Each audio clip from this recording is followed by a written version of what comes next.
Sepertinya pengurus negaranya hanya mengurusin benefitnya gitu secara finansial, tapi urusan dampak, urusan bagaimana manusia bisa selamat dengan hidupnya itu kalau bisa urusin sendiri deh. Gitu. Kontribusi dia pada misalnya menghubungkannya pada situasi iklim sekarang ini kan sebenarnya mudah. Misalnya pangan itu yang harus diimpor dari Rusia misalnya, atau kedelai dari Australia atau Amerika misalnya. Alat angkutnya itu saja berapa sudah karbon yang dihasilkan. Gitu. Kita makan tempe seolah-olah makanan lokal. Makanan lokal dari mana? Kedelainya itu impor semua gitu loh.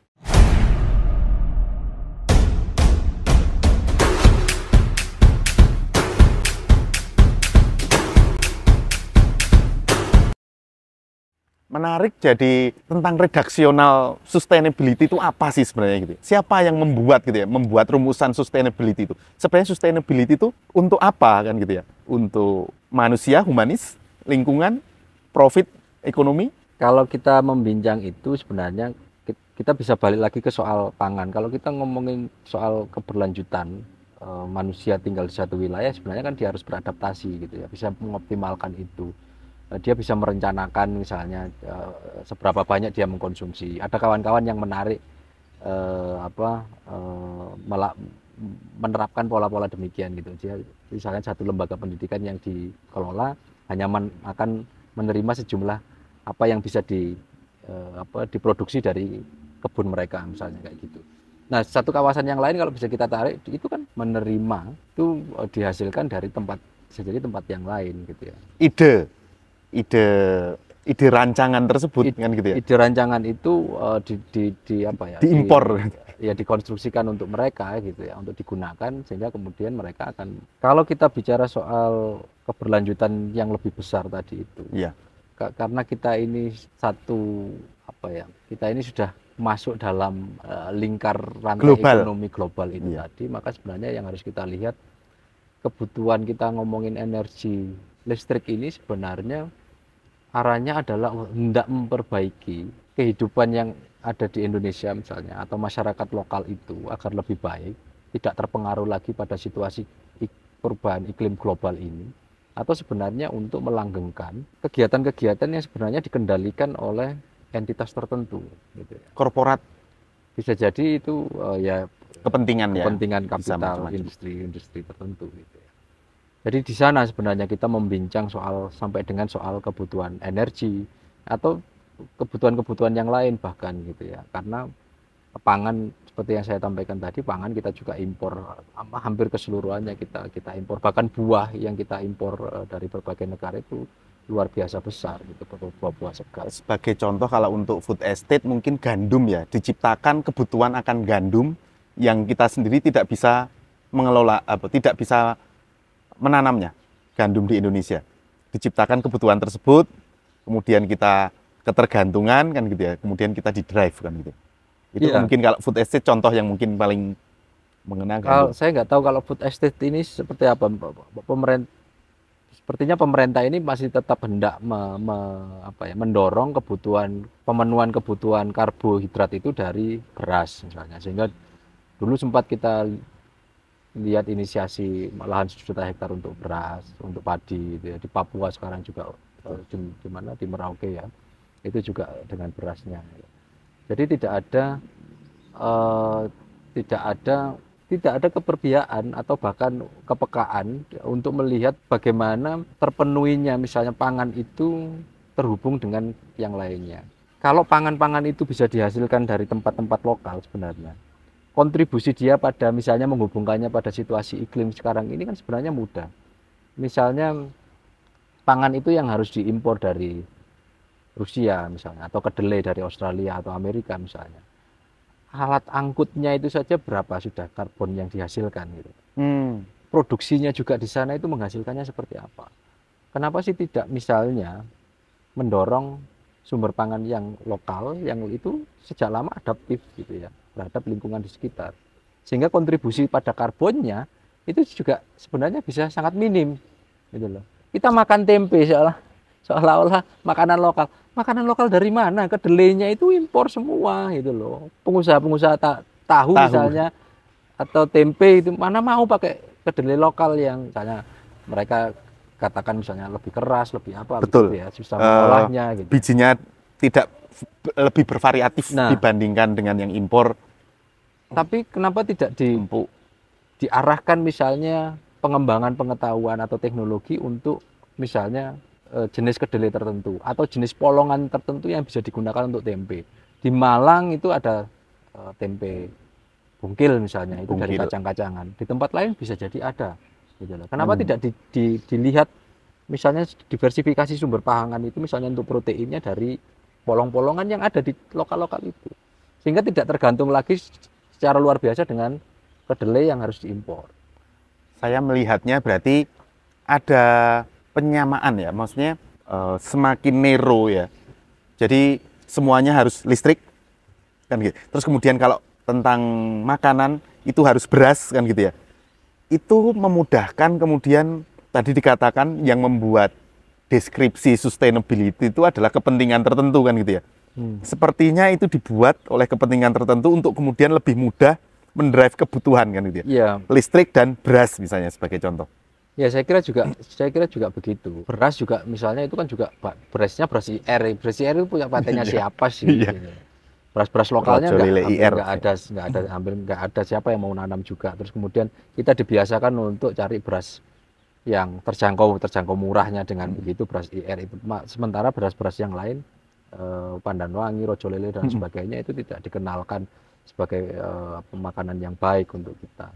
Saya nggak tahu, mungkin pengurus negara kita malas gitu ya untuk mengurusi kalau itu beragam gitu ya. Karena pasti akan di Madura ngomongin jagung nih, bagaimana bertahannya. Di Papua ngomongin sagu kan gitu ya. Jadi di tempat yang lain pisang, di tempat yang lain umbi-umbian misalnya kayak gitu. Saya tidak tahu, mungkin mengaturnya agak jadinya lebih susah. Lebih gitu. variatif. Sehingga mungkin memudahkan gitu ya. Memudahkannya ya sudah, untuk ngaturnya dengan berasnya yang harusnya mesti impor secara hitung-hitungan, mungkin teori gitu, itu di pengetahuan kita mungkin lebih mudah menghitungnya gitu ya, secara hitung-hitungan angka dan urusannya kemudian di finansial, di moneter. Betul. Di sana mungkin hampir sama dengan sumber energi tadi gitu. Kenapa tidak ke pohon yang misalnya kompor kita di mana sih kompor tungku-tungku orang-orang lama dulu gitu loh. Beberapa tahun yang lalu saya mendengar ada temuan kompor bahan kayu kita yang sebenarnya kemudian patennya dibeli oleh asing misalnya kayak gitu. Nah, keperbihaannya pengurus negara kita itu tidak ada di soal-soal itu. Padahal ini inovasi yang sangat luar biasa. Kalau kita membincang soal iklim, soal krisis iklim, inovasi-inovasi yang seperti ini sebenarnya yang harus dibandingkan dengan kebijakan yang akan dikeluarkan oleh pemerintah tentang kompor listrik. Ya? Betul, gitu loh. Kenapa nggak kembali kita sudah bicarakan bahwa nilai kerusakan dan risikonya itu berlipat. Orang membayangkan misalnya gini, kayu bakar itu, ya kayu bakar misalnya, orang kan pasti mikir, dulu orang-orang tua kita pasti kalau punya tanaman, oh ini untuk hitanan si ini ya, oh ini untuk kawinannya si ini ya, oh pohon-pohon itu dihitung sebenarnya untuk, oh ini jagannya untuk ini ya. Jadi punya untuk pawon. Iya, jadi kalau itu kurang nanam gitu loh, atau punya tetangganya gitu loh. Ya, jadi relasi itu masih terbangun. Kalau sekarang kan sudah individual semua sebenarnya, beli sampai pohon ya. LPG, beli ini, Pak. Ya beli semuanya akhirnya. Jadi yang dirusak itu tidak hanya soal permodelannya, tapi juga relasinya misalnya, saling membantu misalnya kayak gitu sudah nggak ada lagi. Kalau kita ngomongin soal pohon apa sih? Kenapa harus di stigma itu misalnya asapnya atau apanya gitu loh? Memang tidak ada pengetahuan sekarang yang bisa meminimalisir asapnya. Betul. Atau lebih efisien apinya membakar itu kemudian menambah karbon. Padahal itu yang paling sustain. Karena apa? Kalau orang hendak menggunakan bahan bakar kayu itu dia harus nanam. Konsep sustain. Iya. Kalau batu bara habis. Apalagi minyak habis. Bahkan misalnya yang sekarang misalnya tenaga hidrogen, Pak, hidrogen ya. Dari air saja. Air ya, yang kenapa mobil hidrogen. Jadi sumber energi yang hidrogen itu kan sama gitu ya. Dia outputnya hanya air. Kenapa yang seperti itu yang kemudian tidak didorong untuk lebih dikembangkan atau dalam pengetahuan itu kemudian dikuatkan gitu. Sehingga ada temuan-temuan yang lebih sebenarnya lebih punya resiko lebih kecil sebenarnya terhadap krisis iklim sekarang, paling tidak mengurangi jumlah emisi gitu. Berkaitan dengan pembicaraan kita yang lalu dengan Mas Khatib, bahwa secara teori manusia itu semakin individu. Peran negara semakin berkurang dalam kehidupannya. Sebagai contoh waktu itu adalah ketika kita punya sepeda motor, terus kemudian hilang. Kalau dulu kan ada tetangga yang mungkin melihat, kan gitu ya, bantu jagain, nggak usah dikunci. Kalau sekarang kalau kita hilang, kita harus lapor sendiri, ngurus asuransi sendiri gitu ya. Bahkan kalau dulu kita punya anak banyak, itu tetangga ikut jagain, misalnya gitu ya. Kalau sekarang tidak, kita harus membawa ke daycare. Jadi artinya urusan-urusan yang bersifat pribadi lebih banyak yang kita lakukan sehingga waktu kita habis untuk kemudian mengurusinya. Dan peran negara di sana berkurang. Apakah ini juga berlaku untuk kemudian sustainability?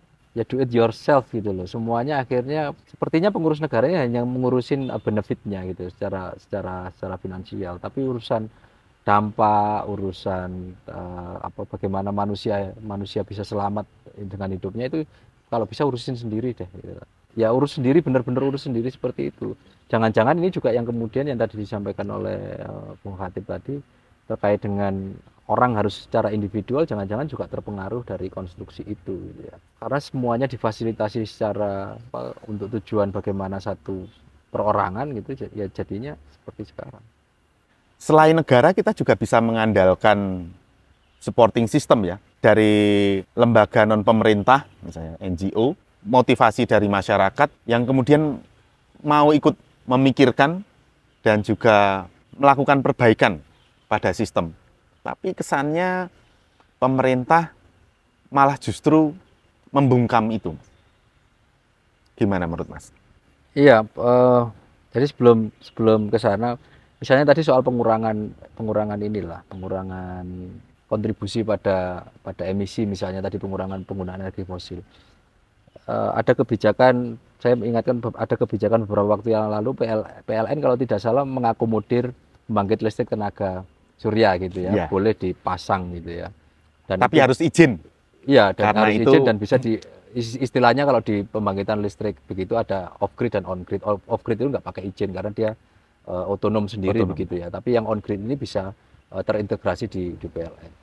Tapi ini kan warga-warga yang sadar kan ingin sebenarnya mengurangi kontribusi mereka pada itu ya, penggunaan listrik yang kotor ya, batu bara. Tapi ternyata juga kalau dulu itu bisa sekitar 40 atau 50% itu dari total energi yang terpasang, tapi sekarang sepertinya sudah dikurangi hingga 20% saja ya, maksimal gitu. Jadi kalau kita punya terpasang itu 4.000 ya kita hanya boleh kalau dulu bisa sampai 2.000 kWh, kalau sekarang hanya boleh 20% dari 4.000 itu. Jadi hanya sekitar 800 ya. 800 saja.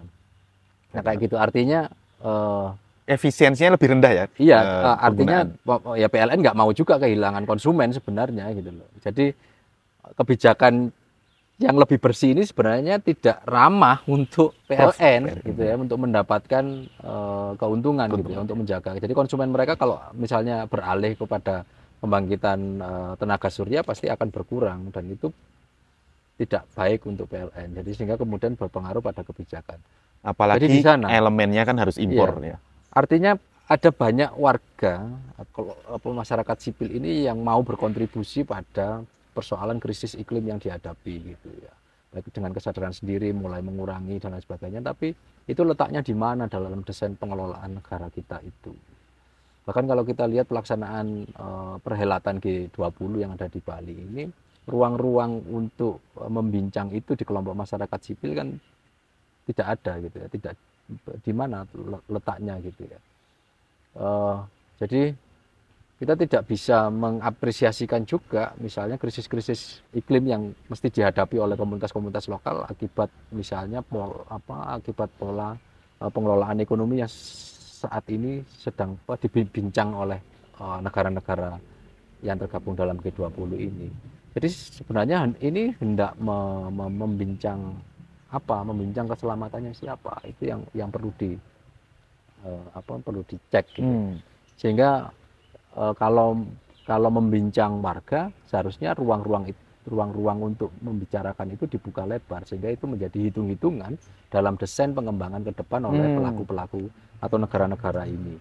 Tapi kalau saat ini bahkan membuat perhelatan pertemuan itu di Bali saja itu susah gitu. Bagi kelompok masyarakat sipil saya kira memang ya eh, kelompok masyarakat sipil ini kan sebenarnya sedang tidak dihitung atau bahkan dihindari untuk menyampaikan hal-hal yang berkaitan dengan situasi krisis yang dihadapi ini atau krisis iklim ini di ruang-ruang negara-negara ini. Kalau kita berpikir bahwa harusnya aspirasi atau agenda-agenda itu muncul dari kelompok-kelompok masyarakat ini kan, dari masyarakat kemudian dibawa oleh pemerintah, dimasukkan dalam agenda pembicaraan.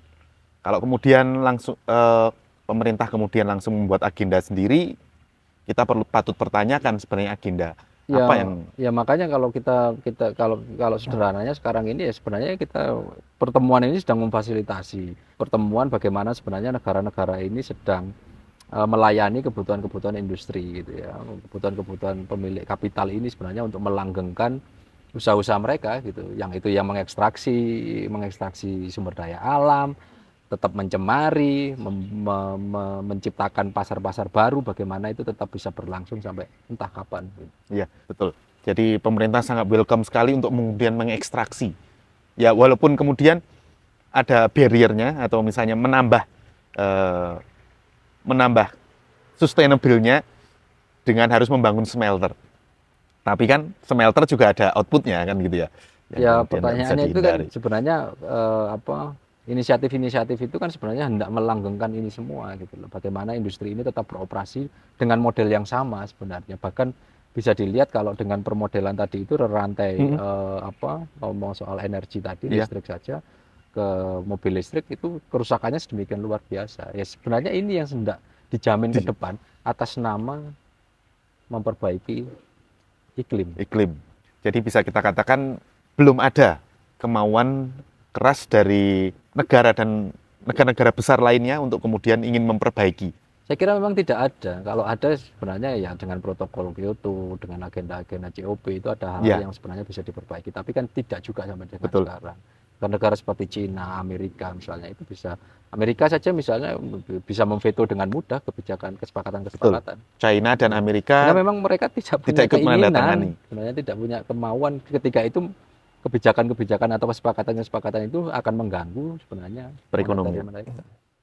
Ya makanya yang perlu dicek itu sebenarnya yang lebih bersih tadi itu benar-benar lebih bersih atau sebenarnya kalau kita dalami seperti tadi itu ya tetap kotor gitu loh.